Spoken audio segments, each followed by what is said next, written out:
Welcome back नाज़रीन। वज़ीर आज़म पाकिस्तान का ये अज़म है कि आवाम को सस्ती अशियाए खुर्दोनोश मुहैया हों, लेकिन गवर्नेंस के इश्यूज़ इतने सारे हैं कि प्राइस कंट्रोल मैकेनिज़्म है उस पर लगता है कि हुकूमत का काबू कोई नहीं है।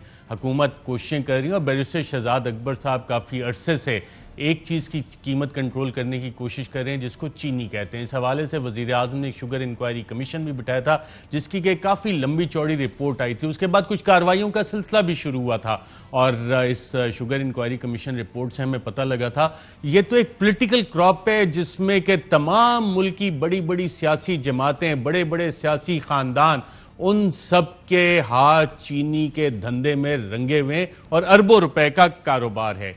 और कल एफआईए ने एक और कार्रवाई शुरू की और इत्तेफाक से बैरिस्टर शहजाद अकबर साहब आज भी लाहौर में। तो बैरिस्टर साहब, यकीनन मुझे उम्मीद है एफआईए ने आपको इस हवाले से ब्रीफ किया होगा कि मामला क्या है और 10 एफआईआर्स उन्होंने जो की हैं, जो आपने आज प्रेस कॉन्फ्रेंस में भी जिक्र किया, उसमें बुनियादी चीज़ क्या सामने आई है? कोई 5.5 billion KGs of sugar consumption है और 110 अरब रुपया कमाया इन्होंने 20 रुपए चीनी बढ़ा के कीमत। जी अरशद, ये जो कार्रवाई अभी लाहौर में और पंजाब में स्पेशली जो क्रैकडाउन किया है एफआईए ने, शुगर के जो इनको डीलर भी नहीं कहा जा सकता, ये स्पेकुलेटर्स हैं, सट्टाबाज हैं, जो अनऑफिशियली इसके ऊपर एक सट्टा करते हैं जिससे प्राइस एस्केलेट होती है। जब शुगर कमीशन की रिपोर्ट भी आई थी तो आपको याद होगा, और उस वक़्त ये मिल मालकान की तरफ से भी एक तोजी ली गई थी कि जी ये हम चीनी की कीमत नहीं बढ़ाते हैं, ये मार्केट फोर्सेस हैं। अब ये जो मार्केट फोर्सेस जिनको सो कॉल्ड कहा जाता है, पहली बात तो ये है कि ये आइसोलेशन में चीनी की कीमतें नहीं बढ़ा पाते हैं क्योंकि इतनी उनके पास होल्डिंग पावर नहीं है कि चीनी इतनी देर के लिए होल्ड कर सके। ये पहले जो डिलीवरी ऑर्डर्स थे और वो फॉरवर्ड सेल्स थी वो फिज़िकली की जाती थी कि फ़िज़िकली बुकिंग होती थी। फिर शुगर कमीशन की इंक्वायरी रिपोर्ट आने के बाद 15 दिन का डिलीवरी ऑर्डर कर दिया गया। 15 दिन से ज़ायद आप डिलीवरी ऑर्डर नहीं बुक कर सकते। अब उसको सर्कमवेंट करने के लिए इन्हीं जो प्रॉफिटियर्स हैं उन्होंने एक व्हाट्सएप ग्रुप्स के ऊपर एक ट्रेडिंग शुरू कर दी शुगर के स्टॉक्स की, कि वो फिज़िकली स्टॉक तो शुगर मिल्स में ही, उनके गोडाउन्स में ही पड़ा हुआ है क्योंकि पूरे साल की चीनी आपको मालूम है कि 4 माह में बन जाती है। शुगर मिल्स हैं इसमें आइडेंटिफाई हुई और कितने ये आगे ट्रेडर्स हैं आपने जो आइडेंटिफाई किए और कितने व्हाट्सएप ग्रुप हैं जो कि आइडेंटिफाई हुए और कितने कितने मेम्बरान? यहाँ तो मैं 6 व्हाट्सएप ग्रुप का तो एक एफआईआर में जिक्र देख रहा हूँ और किसी के 254 मेम्बरान भी हैं, 256 मेम्बरान। तो ये इतने सारे लोग इन्वॉल्व हैं, इन सबके खिलाफ कार्रवाई मुमकिन होगी?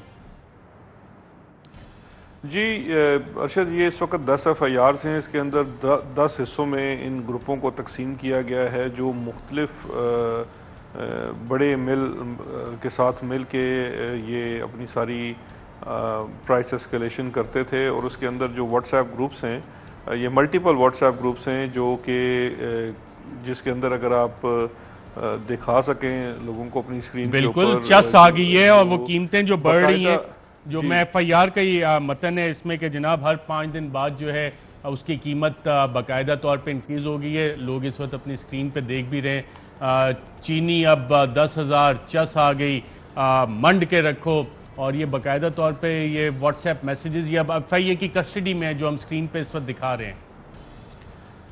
जी बिल्कुल, और ये जो व्हाट्सएप हैं इनकी जब आप तफसीली में जाते हैं, तफसीली जिसमें जाते हैं तो सब नज़र आता है कि इनका जो असल प्लान था वो सबसे ज़्यादा ख़तरनाक था कि रमज़ान के महीने में, जब मैं समझता हूँ कि तमाम मुसलमानों को ये कोशिश करनी चाहिए कि अपना प्रॉफिट कम करके ज़्यादा से ज़्यादा लोगों को फ़ायदा पहुँचा सके, कीमतें कम होनी चाहिए। हमने देखा है कि माजी में हमेशा इन अजनास की कीमतें बढ़ जाती हैं, तो ये उसमें एक मुनज़्ज़म नज़र आता है कि पूरी एक मुनज़्ज़म कोशिश की जा रही है कि किस तरीके से रमज़ान में इसको सीज़न में कन्वर्ट कर दिया जाए और इसके ऊपर ज़्यादा से ज़्यादा प्रॉफिट कमाया जाए और ये चीज़ें महंगी कर दी जाए। तो इस वक्त अगर ये हम कार्रवाई ना करते तो ये तो पता नहीं मामला कहाँ ले जा रहे थे। और अभी इन लोगों को जो रोक के और इनको पकड़ के, मैं समझता हूँ अब इसके ऊपर भी हमें बड़ा ज़्यादा काम करने की ज़रूरत है और इसमें एडमिनिस्ट्रेशन का भी बड़ा साथ चाहिए होगा। आज पंजाब की कैबिनेट ने भी 2 ऑर्डर्स पास किए हैं। एक उसमें जो केन कमिश्नर का ऑफिस है उसको शुगर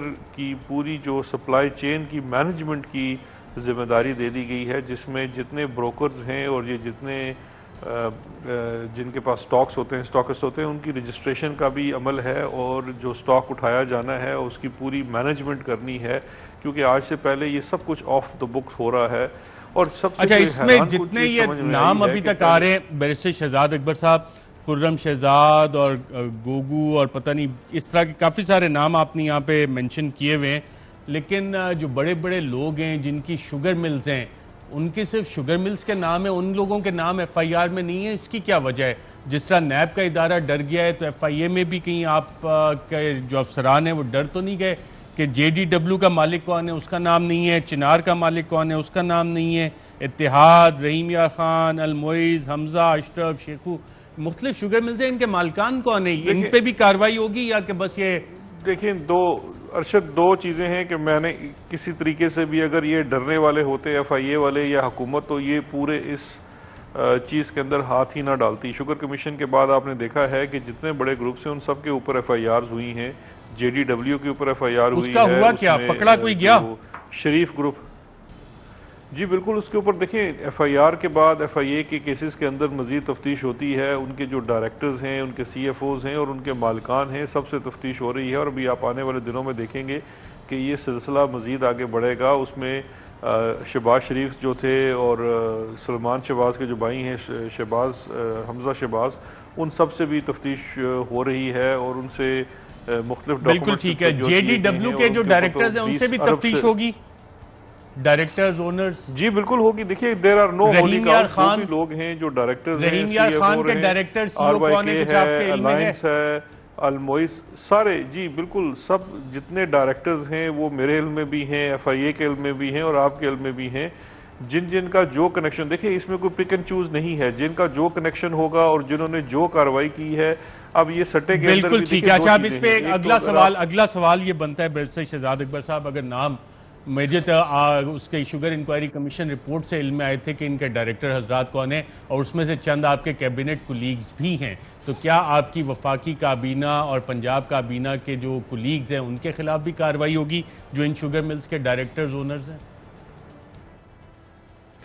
जी देखिए, मैं अरशद आपकी इत्तला के लिए अर्ज़ कर दूं कि आपका इशारा जिनकी तरफ है वो खुसरो बख्तियार साहब RYK के अंदर डायरेक्टर नहीं हैं। उनके तीसरे भाई हैं, वो डायरेक्टर हैं और इसके अलावा 3-4 और लोग भी डायरेक्टर हैं और जिन किसी का भी रोल होगा उन सब से कार्रवाई होगी। ये बहुत ज़्यादा मेरा ख्याल है मिसकंसेप्शन थी कि शायद वो खुसरो साहब इसके कोई डायरेक्टर हैं या बोर्ड में हैं। वो ना शेयर होल्डर हैं, ना ही उसके डायरेक्टर में शामिल है। बिल्कुल ठीक है। अच्छा, एक लफ्ज़ यहाँ पे इस्तेमाल हो रहा है, फॉरवर्ड ट्रेडिंग। ये मैं मुख्तलिफ FIRs में देख रहा था। FIR जिसका सीरियल नंबर 036 है, इसमें भी फॉरवर्ड ट्रेडिंग का लफ्ज़ इस्तेमाल हुआ है, 040 में भी हुआ है। ये फॉरवर्ड ट्रेडिंग जो है सट्टा डील / फॉरवर्ड ट्रेडिंग 36 में लिखा हुआ है और इस वाली में तो बाकायदा तौर पे लिखा हुआ है कि जी ये सिर्फ फॉरवर्ड ट्रेडिंग कर रहे थे। तो फॉरवर्ड ट्रेडिंग में क्या मसला है? देखिए, फॉरवर्ड ट्रेडिंग में ये मसला है कि जो पहले हमने डिलीवरी ऑर्डर्स होते थे कि आप अपना शुगर बुक करा देते थे एक ख़ास क्वांटिटी और उसके बाद उसकी लिफ्टिंग जो थी वो डिपेंड करता था, जब भी आप लिफ्ट करना चाहें बाकी पैसे दे के, ये आपके और शुगर मिल के माबैन मामला था। पहले पंजाब में एक कानून लाया गया जिसके तहत इसकी मुद्दत जो है वो 15 दिन तक महदूद कर दी गई। उसको सरकमवेंट करने के लिए ये एक जो व्हाट्सएप ग्रुप्स के ऊपर उन्होंने फॉरवर्ड ट्रेडिंग शुरू कर दी, यानी कि मिल्स की साथ मिल के एयर मार्क कर दी जाती है शुगर की क्वांटिटी और उसी क्वांटिटी को फिर आगे फॉरवर्ड। बहुत अच्छी बात है। बैरिस्टर शहजाद अकबर साहब, आप एक माशाल्लाह बहुत अच्छे वकील भी हैं। आज मैंने 2-3 वकला से पूछा कि जी इसमें कोई कानूनी डेफिनेशन है फॉरवर्ड सेल की और इलीगैलिटी क्या है फॉरवर्ड सेल के हवाले से, तो उन्होंने मुझे काफ़ी सारी डेफिनेशंस भेजी हैं। आपके पास यकीनन ये सारी डेफिनेशंस होंगी। एन एग्रीमेंट टू बाय और sell a particular non standardized asset at a fixed price on a future date. Normal business transactions नहीं होती, इस पे क्रिमिनल एलिमेंट कहाँ से आएगा और प्रोसीड्स ऑफ क्राइम आप इस्टेब्लिश कैसे करेंगे इसको? देखें, दो चीज़ें हैं। एक चीज़ तो ये है कि जो आप वो इंग्लिश मीनिंग आपको किसी ने भेज दी है कि फॉरवर्ड ट्रेडिंग का क्या, सर ये FIR में लिखा हुआ है फॉरवर्ड ट्रेडिंग, फॉरवर्ड सेल्स। नहीं, FIR के अंदर फॉरवर्ड ट्रेडिंग की टर्म लिखी हुई है जो मतलब आप मुझे पढ़ के सुना रहे हैं वो एफआईआर के अंदर नहीं लिखा हुआ, वो आपको ऑफ कोर्स मतलब तो नहीं लिखा हुआ फॉरवर्ड ट्रेडिंग का, तो जरूर भेज दिया मैं आप जैसा पढ़ा लिखा तो नहीं हूं ना, तो मैंने मेरी कानूनी डिक्शनरी से फॉरवर्ड ट्रेडिंग का मतलब निकाला है। मैं आपको वही बात अर्ज करना चाह रहा हूं कि ये एक ऑनेस्ट बिजनेस ट्रांजैक्शन नहीं है, ये वो बिजनेस ट्रांजैक्शन है जहां पे प्राइस स्पेकुलेट करते हैं आप। प्राइस स्पेकुलेशन जो है ये ऑलरेडी कंपटीशन कमीशन की जो रिपोर्ट है उसके अंदर भी आ चुका है, और इस बिल्कुल ठीक है। और प्रोसीड्स ऑफ क्राइम कैसे एस्टेब्लिश करेंगे? सर प्रोसीड ऑफ क्राइम वो होगी कि जो इस वक्त बेनामी अकाउंट्स हैं उसके अंदर जो पैसा है जो वो एक्सप्लेन नहीं कर पाते, और ये कितने बेनामी अकाउंट्स हैं? थाउजेंड्स ऑफ बेनामी अकाउंट्स, ये थाउजेंड्स हैं, और इसके अंदर एक ये पाकिस्तान का बैंकिंग सेक्टर इतने सारे बेनामी अकाउंट कैसे खोलता है? बैरिस्टर शहजाद अकबर साहब, नो योर क्लाइंट रिक्वायरमेंट है ये। बिल्कुल मैं खुद हैरान हूं। आप यकीन करें कि जिस दिन से मैं पॉलिटिकली एक्सपोज पर्सन बना हूं 50,000 की ट्रांजैक्शन करना भी एक अजाब बन चुका है, लेकिन मेरे लिए भी बड़ी हैरानगी की बात थी ये कैसे मुमकिन है कि इतनी बेनामी बिलियंस की ट्रांजैक्शन हो रही हैं इन बेनामी अकाउंट्स के अंदर। तो इन बैंक्स को भी अपने जो सिस्टम्स को दोबारा से रिव्यू करने की जरूरत होगी। स्टेट बैंक को आप मजीद ऑटोनॉमी देंगे तो फिर ऐसे काम तो होंगे। स्टेट बैंक को रिपोर्ट कर दिए गए हैं कि इनके अंदर ये जो जितने बेनामी अकाउंट्स इनको फौरी तौर पे फ्रीज कर दिया गया है, और अब वो जो एफबीआर में जितने केसेस अभी तक बैरिस्टर शहजाद अकबर साहब और एफआईए ने बहुत अच्छी अच्छी तहकीकात की हैं उसमें बैंकिंग स्टाफ खुद मुलव्विस रहता है, उनके खिलाफ भी कोई कार्रवाई हुई है? जी बिल्कुल हुई है। जो जितने भी अकाउंट जितने भी केसेस आए हैं बैंकिंग अफसरान जहां भी मुलव्वस पाए गए हैं उनके खिलाफ भरपूर एक्शन लिया गया है, क्रिमिनल कार्रवाइयां भी हो रही हैं और उनको ओहदों से भी हटाया गया है। लेकिन ये पूरा सिलसिला दुरुस्त करने में मैं समझता हूं अब भी काफी टाइम लग रहा है, काफी टाइम लग रहा है। मुझे नाज़रीन एक वक्फा लेना है, वक्फे के बाद